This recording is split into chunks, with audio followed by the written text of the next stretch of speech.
My calculations about how to stay alive and sane on this particular planet have clearly been at fault. Lots of people are plenty uglier and poorer than me without seeming to mind, without the self-hate and self-pity.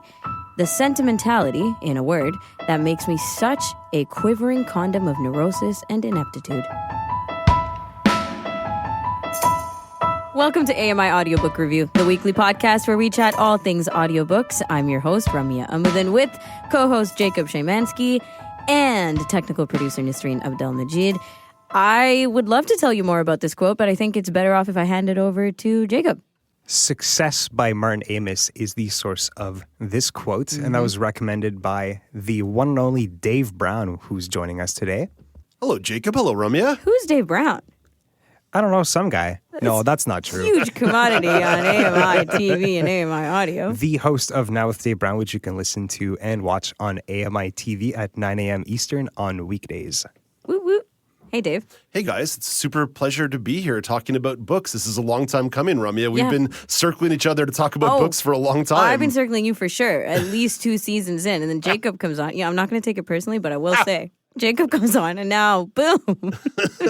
Not only is Dave Brown on, but this might be the most controversial thing we reviewed on the Oh boy. Yeah. Oh boy. I think we'll get into that, but I kind of forgot how distasteful this book is at times. Yeah? Yeah, Is this that's your caveat? one way to put it. Like, Success by He's like, Martin "Sorry, guys." Amos was a great recommendation. Not in the sense that we all loved it, but in the sense that it'll make for great conversation. Oh, yeah. Okay, tell us more. What are we doing first? Synopsis, Jay? Yeah, before we get into it, let's make sure the listeners know what we're actually talking about here. In Success, Martin Amos pens a mismatched pair of foster brothers. One, a quivering condom of neurosis and ineptitude. The other, a bundle of contempt, vanity, and stock response. In a single London flat.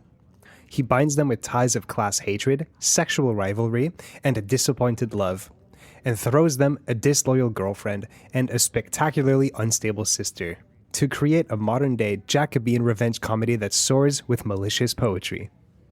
So this is Success, in a nutshell. Whatever a nutshell can be classified as in this book. But, Dave, why this book? I chose this book because Martin Amos is someone who crafts and plays with the English language and uses a couple of my favorite storytelling tropes and is willing to experiment with them. Keeping in mind, this book was released very early in his writing career. He basically released this book before the time he turned 30 years old. The two tropes that he uses are the dueling multiple narrator effect, where you're getting the story from the perspective of both Terry and Gregory, or Terrence and Gregory, which is fascinating because just in general, you're getting that idea of people perceiving the same thing differently in real time. The other thing is, and this is a little bit of a spoiler, but I've been told spoilers are okay No, you're fine. here. Yeah, that's all Spoilers good. are good. This is a complete review. They're both deeply unreliable narrators. So it's so fascinating to me to tell a story from two different perspectives that are perceiving the world in different ways, but you eventually realize they're both deeply unreliable. It's a fascinating way of storytelling. I read this for the first time when I was in my first year of university at McGill in a British literature class. So this was an assigned reading. And at 19 years old or 20 years old, I had never read a book like this before. And it just brought my brain to life. And for 20 years, it's been almost 20 years since I've been a first-year English Lit student, I've been thinking about this book. I've been thinking about the way this book ended. But to be honest and candid with you, I had forgotten the book itself. Right. So upon reading this for the sake of this conversation, rereading this for this conversation, I almost immediately emailed you guys to say, oof, this might have been a little too crass. This might have aged a little too poorly in the last 20 years. Forgot how graphic. It's extremely graphic. So, it's a fascinating storytelling exercise. But I think the fact that it's just so graphic also really makes it spring to life. It's graphic not just in language and in themes, but like it's just extremely gross. The characters are despicable. Yep. They're absolutely depraved. Oh, it's true. Help me come up with other adjectives, because that's not enough. I don't know. Degenerates. Degenerates, yeah. Yeah. There's just so much. And the thing is, they describe each other, but they also describe themselves, right? And I found that to be very fascinating. It's like, oh yeah, Terry, you gross monster. You're always drinking and smoking and can't get any girl. But also the way Terrence would describe himself on bad days and bad moments. And I was like, oh, like we can't even pretend, that I don't know how these men are being viewed in society. But I really love the way you put the storytelling. What's the second storytelling method? The unreliable narrator. Okay, yeah, that's the second one. What was the first one? The multi-narrator. Okay, You're telling the begin with. story from Yep. two different perspectives. I guess in movie making, they would call that the Rashomon technique. Which that's not unheard of now, especially with audiobook narration and such. But I guess when you read it, it felt very fresh. Oh, bearing in mind that I read it in 2004 and the book came out in the late 70s, there was probably already a sense of some dating in the language and certainly the perception of immigrants. There was a lot of very overt but casual racism in the novel, which I had forgotten about that too. Slurs. So it's really jarring to read it through the context of 2023 eyes. But I also wonder, even in 2004 eyes, a professor assigned this, and he was a young man who was part of the LGBTQ2S+ community. So it's not as if this was like some yob who actually assigned the book. It wasn't some old straight white guy who assigned this. He wanted to challenge us in this literature class with this somewhat raunchy material. I found this book challenging to read. Yep. This is one of the hardest books I've read in a while because, one, it's difficult to read because of the language. Martin writes very, how should I put this?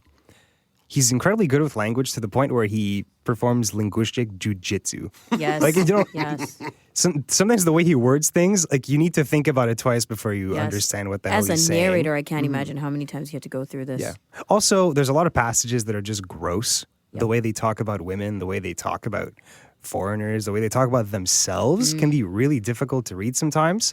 And the two narrators and the unreliable narrators makes it so that it's kind of hard to follow the story sometimes. And it took me longer than I cared to admit to understand what's going to on. understand that they were very unreliable. Okay, I was took gonna ask their you word when. for it. When did you both realize? Like halfway. Yeah, okay, good. It took me halfway to realize, both of these guys are complete liars, but in very opposite directions. Somebody, I think it was at the 75% mark, because I was actually keeping track of what was going on with me at certain points of the book, and when I could feel like I was starting to sit with the content and the language and descriptions, but or my own biases maybe, but the point at which I realized Gregory just isn't who he's been saying he is. Well into the book, seriously, well past the halfway point, because Terry's been saying Gregory's a liar from day one, but I was like, yeah, okay, obviously you're gonna say that, you hate him, you're jealous, but. Yeah, there was a point where the information just didn't match up, and I think it was the point when what's her name, June. I'm doing the thing you're not supposed to because they were doing it in the book, not getting her name right. It was Jane, and Gregory kept getting her name wrong. Yeah, and now I'm getting her name wrong. So there you go. It's the influence. It's the so influence. terrible. You're such a Yeah. Gregory. Yes. So Ramya, I'm closer to you on this one. When I first read this book, the twist of the truly unreliable, Yes. particularly Gregory being unreliable.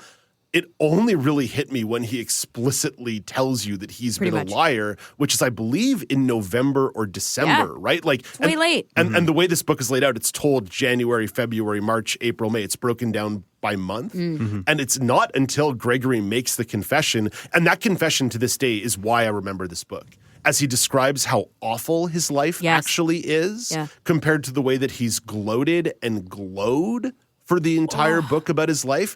It almost makes him sympathetic. It doesn't make him sympathetic, but it almost makes him sympathetic. It was sad, especially because he described that sex scene with Joan, and then later we find out what actually happened, or in the words of the women, And I was like, no. And then it just comes spiraling, right? All the things you know about Gregory that are now tossed. Do you want to get into the roles that the women play? The sisters? Yes. I mean, we have to. Yeah. I think, at least the way I interpreted it, was that Martin seems to make these characters value or rate their success based on their sexual success, because it seems like as Terry is doing better in life, he's suddenly able to attract women, namely Jane and Ursula. And as Gregory is going down a hill, he's no longer able to seduce anyone. Like, it really is like a one-to-one relationship. It's clear, not just through this book, but through a lot of Martin Amos's work, that he does not have a particularly sensitive lens to the way he writes about women or writes for women. But Ramya, I would like to get your thoughts and take on how women were represented in this novel, because that was another one of the jarring things on the reread. And as I was reading it through much more adult eyes, I was like, ooh, this adult is... eyes, 2023 eyes, right? Yeah. Like, as you said, reading a book like this now means you honestly, like, if you're trying to get through it and not just, hey, I can't handle this and toss it. If you're trying to get through a book like this, you have to be able to put aside some of the things that we know are wrong, dismissive, just challenging. And so the way he portrayed women, the way that I was, psychoanalyzing this throughout the read was that this is their idea of success, right? For these two men. Yeah. If they weren't getting girls or were getting girls or could or couldn't or just their own ego had to be satisfied through getting women. So it was very, very objectifying, obviously. But then you have this irony that both men have a relationship with a sister that ends up being a very deep part of, I don't know, the mental health, the emotional well-being, and then, through that, their success or failure in life, right? Because Terry, his past and his sister who got murdered by his father was a huge, flashback and flash forward and present moment in the book as well. Yeah, he was hugely traumatized by the murder of his sister. And he would kind of use it to get, I don't know if it came across to me that he would use that information to get women, but I don't know if he was being genuine when he's like, and I would cry every time I brought her up. Well, the first time that he brought that up to Jane, he said that from now on, Jane was really, really nice and sympathetic to him. So he definitely used it. Yeah. Well, the way he writes it, because we know it's from his perspective, he just says, and then from now on, she was very sympathetic to me. He doesn't say, he didn't say, I told her that so that she would be closer to me. Right? Like, you can't trust these people. Yeah. There's something interesting, and you both touched on it there in the way that this book is written. They are both advocating to you, the reader, from the start. They are talking right at you. It's almost like you're reading letters that have been sent to you. Yes. Which is a really fascinating way in which you might develop empathies or sympathies towards these characters. You talk about the murder of Terry's younger sister, which is revealed very, very early in the book. And he tells you that almost as a way to make you in the position of the person who might start feeling some sympathy or empathy to him, because he's communicated that to you so directly. And that's one of, I think, the real marvelous writing tricks here that is done, that this engages you over and over again through life experience. There's something that comes up in the second chapter when Terry is describing how he gets to work in the morning and the number of I'm sorry's that he'll spit out just arbitrarily in any kind of human interaction. And leaving any kind of crassness or crudeness aside, I think that's something that humans understand. Maybe even Canadians especially. The shooting out the shooting out of I'm sorry, to a drink machine, a coffee machine spits them out of coffee. Thank you, I'm sorry. You know, it's so interesting that these people are terrible, but they're also people. Yep. And they're completely different, Gregory and Terry. And I think there lies one of the most interesting points of the book is they're basically going in opposite directions with their lives. Yes. So Gregory is incredibly full of himself. He's a bundle of vanity. He's hilarious to read because the way he describes himself, it's like he's a perfect person. Like his job, the way he describes his job, he just shows up, makes a ton of money, doesn't do everything, and everybody relies on him because he's like the best person An amazing line about the puppeteers and the puppet strings. I'll try to pull it up. It was so good. But it's even the way he describes the way he dresses. Oh, I've got my cape. I've wrapped my cape around my shoulders. Yeah. And you know what?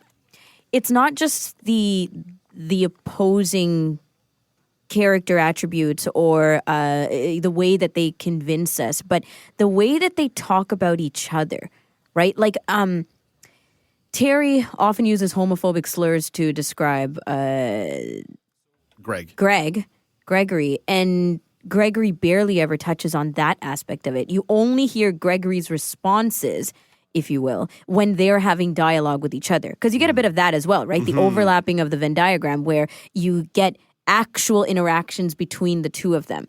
They're not often, though. They're kind of sprinkled throughout the book. But if we didn't know that these were unreliable characters, unreliable testimonies, then we wouldn't even think, wait, let's narrow in on how they talk to each other to maybe get a better idea. Because you don't. Like I always thought even through the dialogue that Gregory was just a egotistical person, a narcissist. And everything that's his gets handed down to Terry. He actually describes that sometimes like the women that he sleeps with, if Terry ends up with them, he describes them as like the table scraps. That was one of the first scenes of the book. It was very early on, Yeah, one of the first scenes of the book. You're thinking, what is going on? Like they're having a discussion about what girl Terry can have because, Greg's done with him.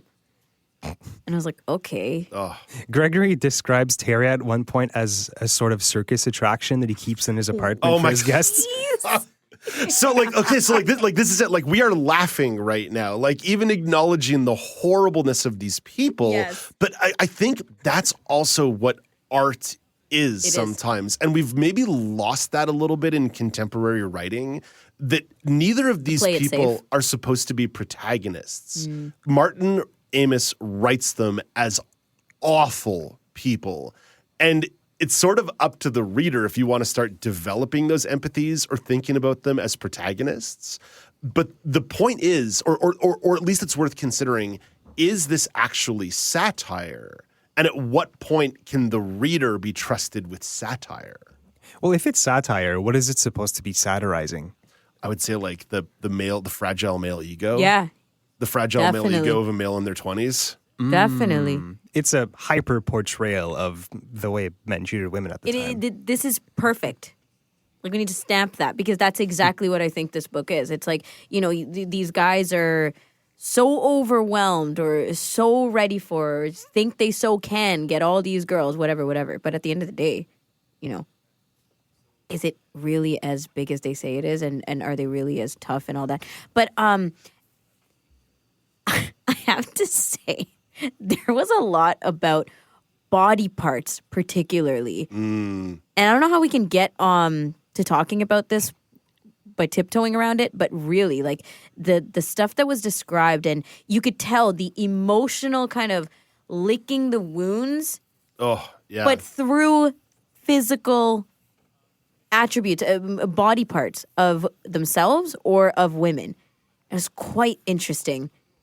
Maybe leaving like the private parts out of it, out of those descriptions. There's even one moment, it might be the second or the third chapter, where Terry is describing his morning routine and like the bile that comes out of him and like the fluids that come out of him.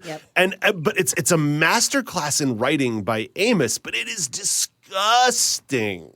There's so much about substances. There's so much about drinking and smoking that it's as disgusting as you can describe it because, he's a drunk. He's always drinking. But also, sex isn't presented very optimistically either. No. A lot of sex was portrayed as disgusting, gross, not just the women, but the actual act of sex, which I found very interesting. Because if this is all they're reaching for, if this is all what they mark as success, then why is sex described so horribly? Is it the disconnect? Gregory doesn't even find half the women that he sleeps with attractive. Like Yeah, he half, complains like 90%. about the way that Ursula takes off her shirt is like undignified, or it's like she doesn't do it very smoothly. And I think that's the thing that he fixates on. He doesn't even care about the person. Like he doesn't even know what he wants, honestly. Is pining over the right way to say it? He's still attached to his sister, which we didn't even get into that yet. Yeah. So he's still attached to his sister from... They're blood related, right, guys? Ursula and Gregory are blood related, yes. Okay, yes. Yeah, that's right. Terry is Gregory's Foster brother. foster brother. Yeah, Foster foster brother. sister. Yeah, sorry, foster brother, yeah. So anyways, Gregory and Ursula are connected from a very young time for Gregory. Like they were both children. But for Gregory, it's like maybe back before he built up this ego, back before the world. I think he even put it himself some way, before the world got to him, kind of thing. And so that's the weak point for him. Is it the weak point for Terry? Ooh, That's a good good question. What do you think, Jacob? I don't think Terry was interested in Ursula, Gregory's sister, until He knew. until he knew. And it seems like he only wanted to sleep with her for the vengeance. the pride of having slept with Gregory's sister Yep. as like a point of revenge. It's his point of revenge. So even in that sense, it's not like she's the connector for the two of them. Because I'm not going to lie, when I read the synopsis, before getting into this book at all, I thought, oh, these two are obviously having, issues. And maybe she's the one who happy ending brings it back together. I don't know, in some weird, twisted way. But clearly not, as you read this book. Well, that's it. When you read some of the basic synopses, it actually doesn't really get into the sexual overtones of this book. It actually is a book that is oftentimes presented as class struggle, as a representation of class, how class changed in England after World War II. That's in a lot of the reviews you might read, in some of the synopses you're going to read. They'll talk about this book as an exercise in examining class struggle. But that's not how the story is overtly told. The story is overtly told through a super misogynistic sexual lens, which is fascinating because so much of what critics or academics have taken out of this book is the representation of class struggle in England in the late 60s and early 70s, which is in and of itself a very interesting topic. And that's what this book is somewhat about. Besides the conquest of sexuality, it's Terrence making his way from being a working class guy and getting more power and more money and more opportunity, and Gregory sliding the other way from an old wealthy family. The dynamics of an entire country and society changing in a couple of decades. Yeah, what I've seen some reviewers say is that this book is more about the subjective nature of success, which is completely apart from this hypersexualization and wanting to conquer women. Like, it seems like that aspect of the book is completely apart from the women and the way women are treated here.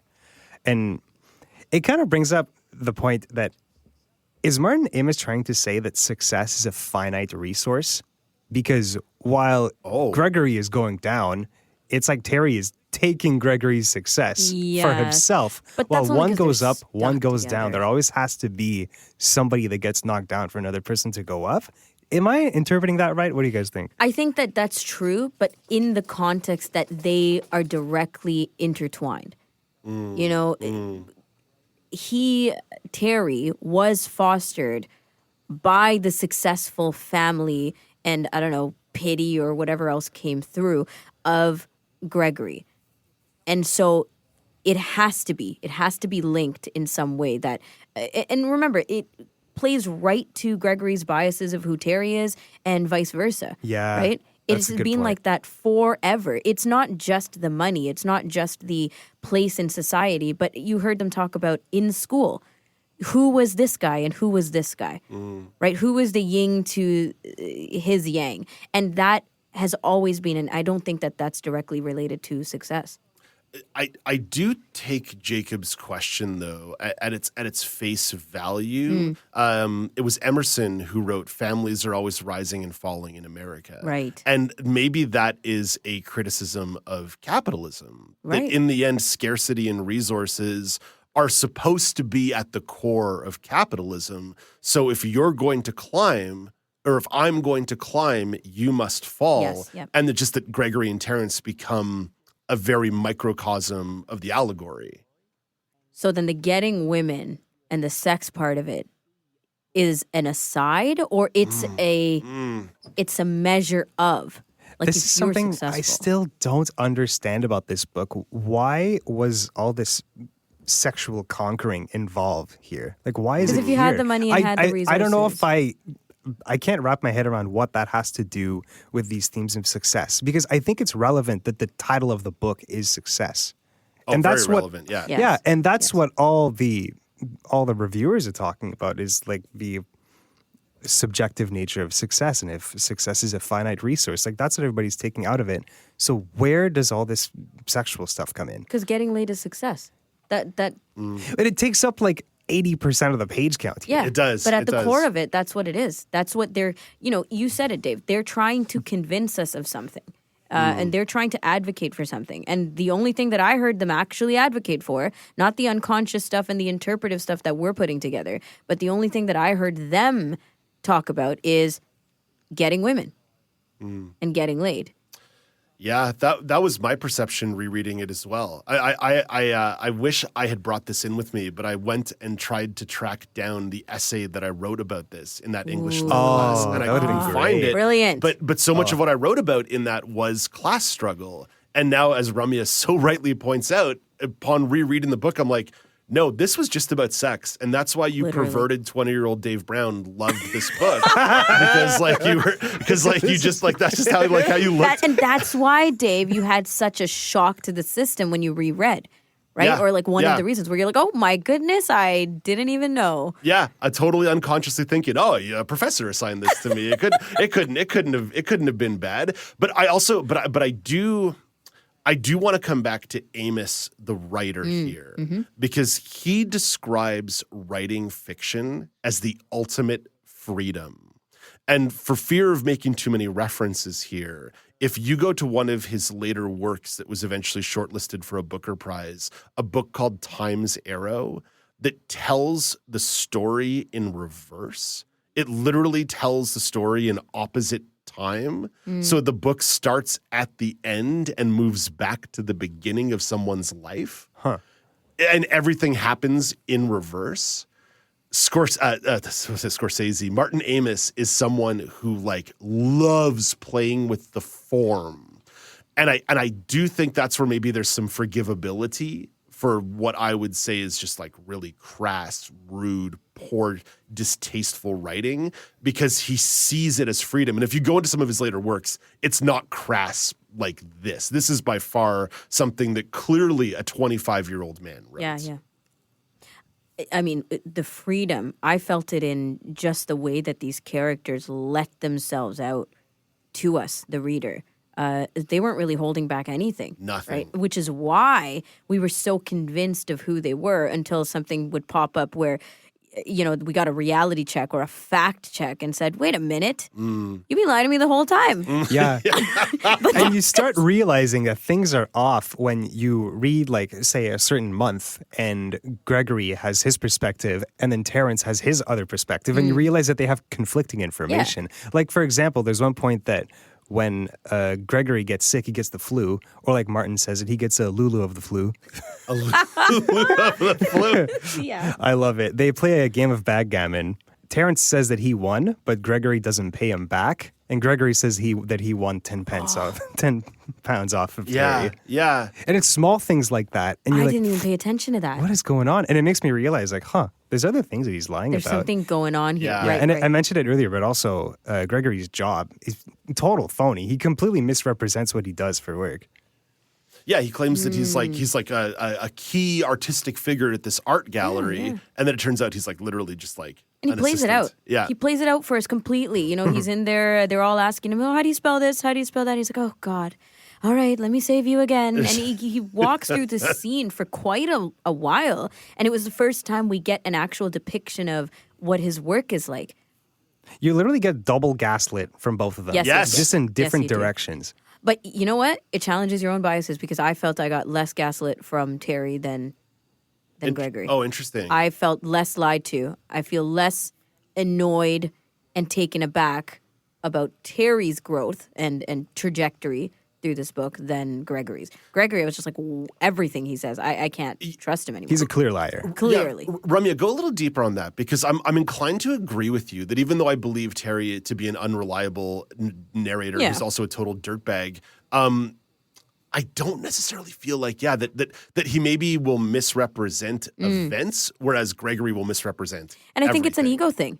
Terry was always the down in the dumps dude. He was always the, I can't get the girls. I don't have the money. I'm trying to get this dead guy smell out of my clothes. Like oh my gosh. That was a great portion. Oh my gosh. He buys a secondhand suit and he gets it tailored and fixed up so it's going to be great. Right. And then it smells like a dead guy who sweat all the time. Yep. And he can't get the smell out for the life of him. Oh my God. I forgot about that passage. An oh epic my gosh. passage. I mean, there's so many little details of gross things that he does. Like he just drinks whiskey instead of brushing his teeth. Yes. And he'll just tell you. Yeah, he pees in the sink so he doesn't wake up Ursula. It's like, it reminds me that I need to wipe. Like it's just, he's such a dirtbag, but he's so open about it. Like I didn't feel that I needed to distrust him for anything. Whereas Gregory, like he's too good to be true. He's too successful. He's too full of himself. There's, for me at least, an instant wall that goes up where I'm like, I don't know about that, man.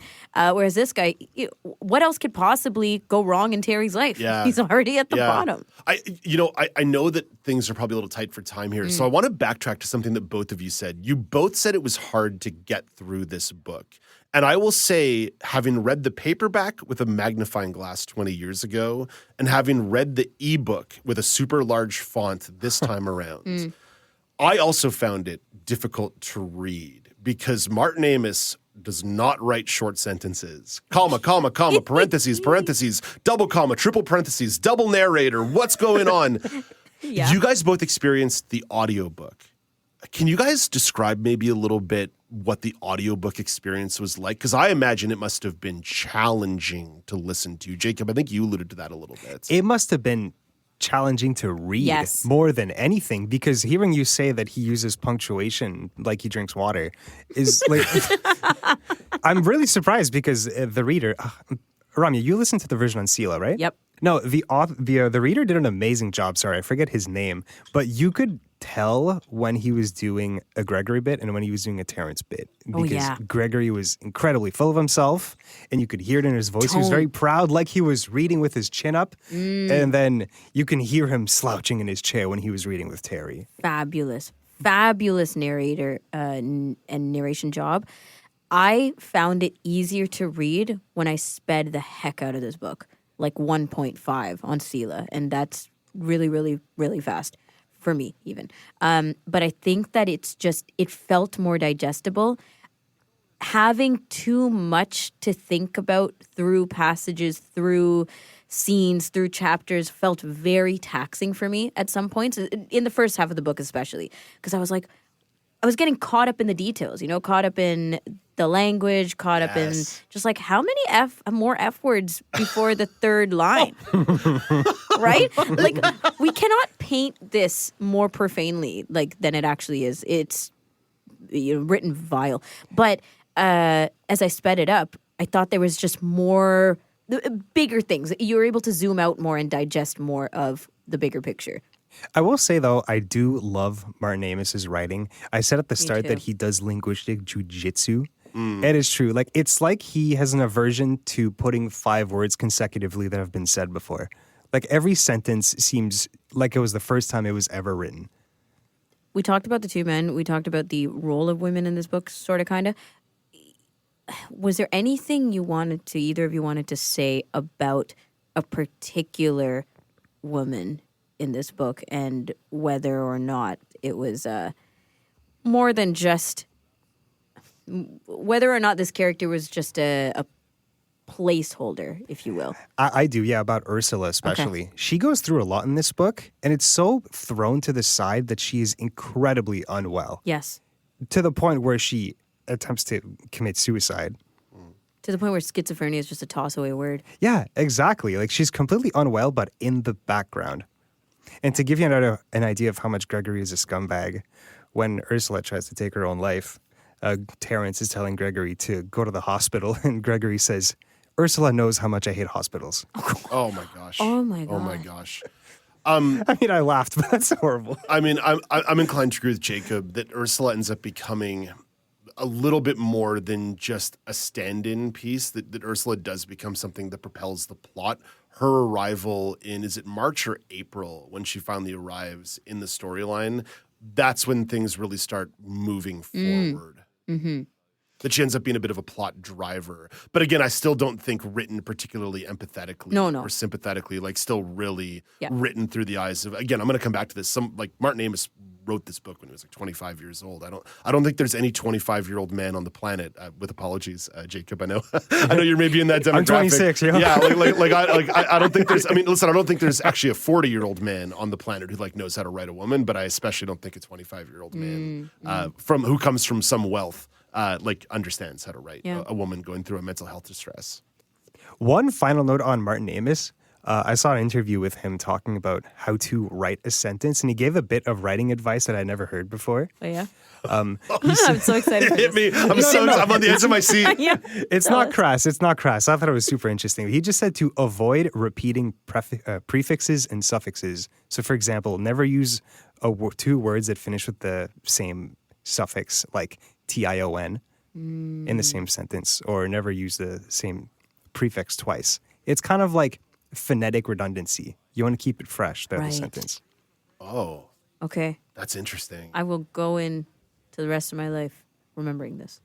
I almost want to pull up a page of the novel right now and just see. And I did. No, he repeats suffixes and prefixes all the time. What the hell, man? Yeah. Although, again, he eventually became a professor of literature in Manchester. And again, I'll keep coming back to this. Like, he was so young when he wrote this that maybe even some of the rules that he later applied in his writing and life were not present here yet. Mm-hmm. This was, I believe, only his second novel. Which is still wild to think that he wrote 2 novels in his 20s. Like, man, I'm approaching 40 here, and I've written 0 novels. Are you about to? Are you about to write a novel? Is this a teaser on the show? I have contemplated writing. Wow. Might be more of a memoir than creative writing on the front end. Oh, I'm so down. Yeah. To read a Dave Brown memoir. You heard it here first. Yeah, that's breaking news. Yes. Can you write a memoir at 40 when you haven't actually accomplished anything in life? No. And I swear, if I see a suffix or a prefix repeated. Yeah. After our guy, Martin Amos said no. Dave, you're the best. Thank you so much. No, you guys are the best. Thank you for having me. This is awesome. Dave Brown of Now with Dave Brown, 9 a.m. Eastern Time on AMI TV, our morning show. Check him out there. And also, we will rope him back in for more intriguing recommendations here on AMI Audiobook Interesting. Review. Yeah, interesting, to say the least. After the break, we're going to come back with our handful of recommendations that we started to tell you about last week. We got a few more things we want to get to, so let's get to it after the break on AMI Audiobook Review.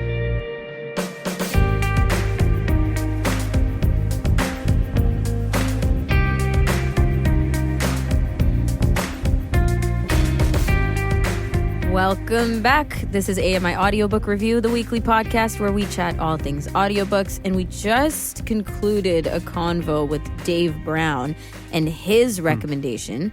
So it's only fitting that we continue with our recommendations, friend, that we started last week with you. But before we do any of that, I'm completely lying to you. My goodness. I get so influenced by Gregory. We are going to give you the CELA homepage. This is from the Center for Equitable Library Access, and these are the 3 featured titles on the homepage, celalibrary.ca. 19 Steps by Millie Bobby Brown. This is a family stories. We also have Doppelganger by Naomi Klein. This is for social issues, this title. And the last one up there is Reykjavik, a crime story by Ragnar Jonasson. Mysteries and crime stories. Okay, continuing on. These are the categories we featured last time. So go back and listen if you want recommendations for thrillers/mystery from Jacob and I, and nonfiction. We got to a couple of nonfiction titles. Yeah, we were planning on doing 5 categories, but we definitely got carried away. But talked that's too much. fine. Because we like to carry you away, the Wow. listeners. Amazing. All right. Ramya, Yes? do you want to start with historical fiction? Yeah. But I think you should start because I will start off the convo around historical fiction by saying I don't think I've ever read historical fiction properly. I don't even know if I fully believe in what historical fiction is. I have What? problems with the category itself.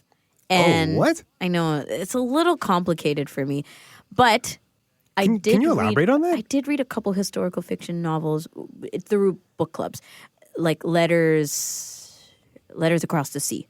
Okay, wait. Do you not enjoy historical fiction? Or Number do you have one. an issue with the genre? Like, do you have an issue with the categorization of books that are in that area? Or do you find it I have disrespectful an issue. or distasteful to No. change history? Like, what is it? It's that when you read historical fiction, you have to probably understand what part of it is history and what part of it is fiction. And I struggle with how to fully grasp that. You know, do you do that through post-reading research when you've already taken in the entire book as historical fiction? Or do you, jot down things as you go? I think that I just need to know if it's nonfiction or not.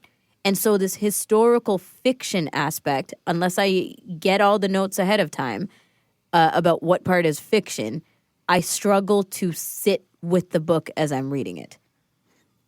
Generally speaking, they're more fiction than historical. That What's is problematic historical to me. is the setting, right? Is it it's always, the place though? and time and the culture in which it takes place. Is it always, though? What do you mean? Is it? Is it yes, always absolutely. just It is the, always. No, is it just the setting? Sometimes the characters and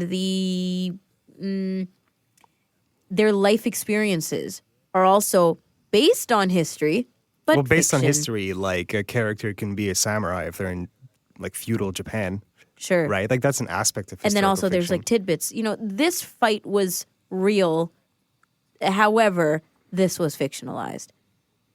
Can I suggest to you a historical great. fiction book that might Yes, tell actually us. intrigue you? What's your Okay, recommendation? Things Fall Apart by Chinua Achebe. This is a book that came out in 1958 by an African author, and it has to do, and it's set in pre-colonial Igbo territory, and that's in modern-day Nigeria, I think. It's set in pre-colonial Africa, I think in the early 1800s. Actually, it's more right when the missionaries first start arriving, but it's not really about the missionaries. It's about Okonkwo, who is a high-ranking member of a tribe. He's seen in high esteem by a lot of people. He's this patriarch of this big family. And really, the book, more than the effects of colonialism, which is what you would think it would be about, it's honestly kind of, through my modern lens, about toxic masculinity. Because he rules his family with an iron fist and detests everything that's weakness. And he sees women as being weak. And that's something that the author really pushes back against. And he shows the women in his life being incredibly strong and having a ton of fortitude. And Okonkwo's overwhelming need to be strong against all circumstances is ultimately the downfall of his tribe, where it would have been better for him to be flexible and diplomatic. He wanted to fight absolutely everything that came to his tribe that the missionaries brought to him, and the actual carnage that missionaries coming to Africa caused. Oh, that sounds super intriguing. Number one. Is he challenged throughout the book to go the diplomatic and flexible route? By the women? Okonkwo is an awful man and is completely inflexible. And that is his downfall in the end.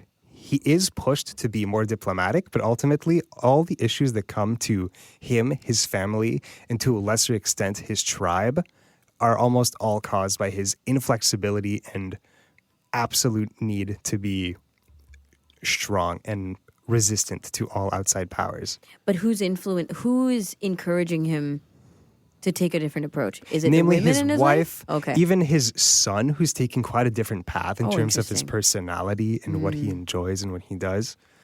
This book also has an absolutely brutal ending that everybody who reads it just remembers it. It's altogether, it's a really powerful book that it's not a simple colonialism bad book. While colonialism is a big theme in it, the main theme here is the dangers of being inflexible. So what makes this book fiction? What part of it is fiction? Well, Okonkwo is not real. Okay, so the Okonkwo, his character's entire not family real. is not real. Yeah. the So in entire this story, yeah. case, where it's very easy to be like, this was just taken at a point in history and we're exploring a fictional character. But just to paint the picture of this historical time, right? That's historical fiction. No, that's this historical fiction. I'd argue that it would be historical fiction as a whole, right? It paints a picture of a point in time in history. Yes. A point in time and place in history. But it makes it easier to digest this as what is the history and what is fiction because this character isn't real. There are historical fiction titles where the character is real, and then we're trying to pull apart the fiction in the history to say, okay, this is all history, however, this isn't. Don't forget that this part was fiction. And that is what I find confusing. I don't know if it's just my retention. If you're reading a book about like World War II and Winston Churchill like goes into like a dance competition. Yeah. This is why The Crown isn't so much freaking trouble all the time, the show. Oh, because they're misrepresenting Because they're everything? misrepresenting actual history. But, the creators and the writers, no. It's fictional. Everybody, it's fictional. Please don't come at us. I think I understand your gripe with historical fiction. It has to walk such a tightrope between being accurate and respecting the history. Yes. Because I think all of us have a duty to be factual, especially when you're representing history, right? Especially if you're reading with the intention of understanding history. As a reader, like let's say I'm completely ignorant of this time in history, of this, thing. And I'm going to read, trying to get to know, trying to up my knowledge about it by reading this book. I have to understand what's real and what's not. It's not a textbook, right? It's a narrative. And that's something you just can't. I find it difficult. You can't pull it apart. Yeah, you can't sometimes separate you the can't. fiction from what is meant Sometimes to you be can't, yeah. educational. Yeah, because there's still a bunch of creative agency that's taken. That's fine. You're a hater. Let's move on to Oh my gosh, what's that is next not series. That's not the end. What no. is your favorite series, hater? Everybody pause. Not a hater. All right. If anything, I'll read this recommendation and we'll come back to this topic. Okay, so where are we? Series? Yeah. What is your favorite series? Other than Harry Potter? Yeah, no, you exclude that one. Can't do that. No. I can't do it. Okay. I didn't really write down one other than Harry Potter. No, I'm kidding. I don't get through series. So it's not really recommendations. It's more like a have read list of series, like the Divergent series, or I can't believe I'm putting this in, like 50 Shades of Grey series, because I don't get through series. Oftentimes, I will read the first book of a trilogy and not get past it. I basically jump ahead to the point of, I don't think there's anything in book 2 and book 3 that will grab at me the same way that book 1 has, and then I don't continue. For you, though, there's two parts to this for me. Number 2 is that I'm not a huge fantasy reader, so I don't get into fantasy series other than Harry Potter. For you, though, you're a huge fantasy reader. Yeah, that's one of the weird quirks of fantasy is that it's almost all exclusively series. Everything's a series. Because it takes so long to establish the world. And then when the world is different than planet Earth, like it takes a long time to establish that. But it's an investment. It is an investment. You care about your investments. But authors are smart, right? You don't have to be invested. For example, I read Ender's Game, which was a really sick book. Yeah. I really enjoyed Ender's Game. And of course, there's more to Ender's Game than the first book. But here I am thinking, why would I read more of it? I loved this. I loved the world. I almost like distrust that it could get any better. So I want to stop where it ends. Is that cold? Is this a cold approach to reading? There's so many books you could be reading out there. You don't owe authors anything. You can read whatever you want. Like, I don't think you're wrong in thinking this. I think you just have different mentalities. Yeah. I think when I say a series, it's something to be invested in. And I like picking up a book from book 2, book 3, knowing that I know the characters. Fair. And a lot has already been established.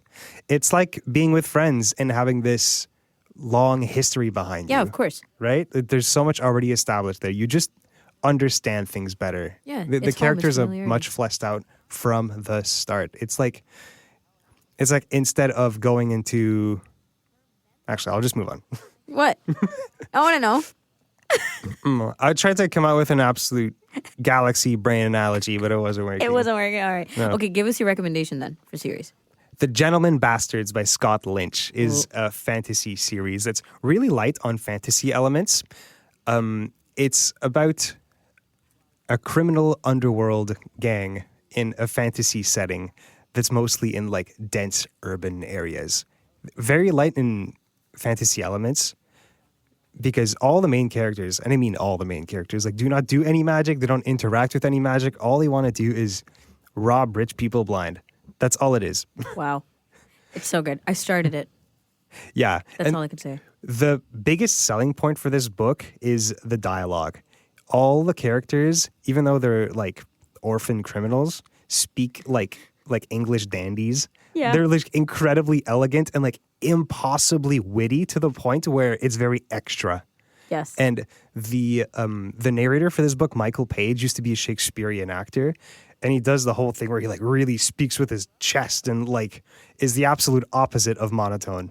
Oh, it's so He good. speaks in every key there is. And the elaborate pranking that comes with the robbing.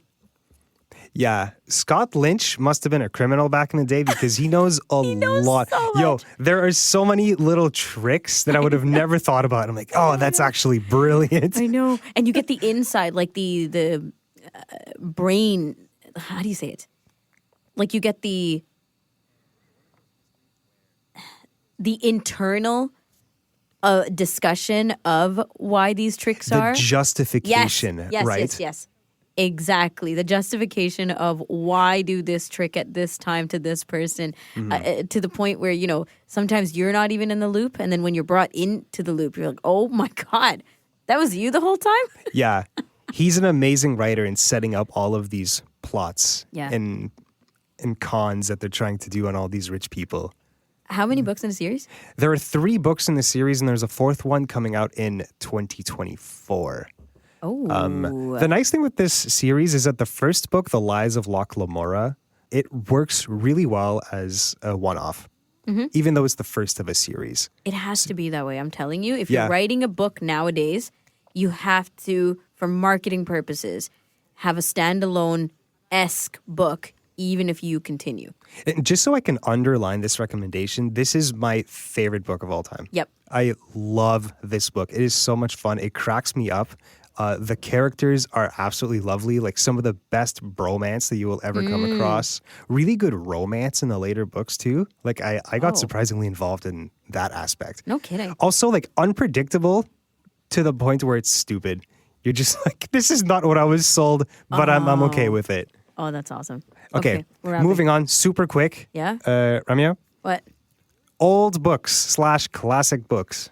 Okay, it's going to be a controversial one, but it's Gone with the Wind. Why controversial? It's just hard to read nowadays. Oh. Yeah, Margaret How Mitchell. so? I've never heard this before. Really? Why is it hard to It's read? hard to read now. It's similar. Okay, not at all similar, but in the vein of, you know, reading through 2023 eyes, as we talked about with Dave Brown, a book that you can pick up now and think like, God, there's so many biases against women, against who you are supposed to be as a man, about what is independence, what you would, you know, ride or die for in So terms dated. of war. It's very dated, very, very dated. So because of how dated it is, it can be quite controversial. I think it can be controversial in other ways as well. But yo, one of my favorite books. One Oh, investment okay, for interesting. me. So still one of your favorite books, even though it's clearly dated. Yeah, because she, the woman, Scarlett O'Hara, is one of the best painting like the best portrayal of a strong-willed, independent, hard-headed woman that I've seen in literature. So That's quite the sales pitch. I know. You? The Count of Monte Cristo by Alexander Dumas. This one came out in 1844.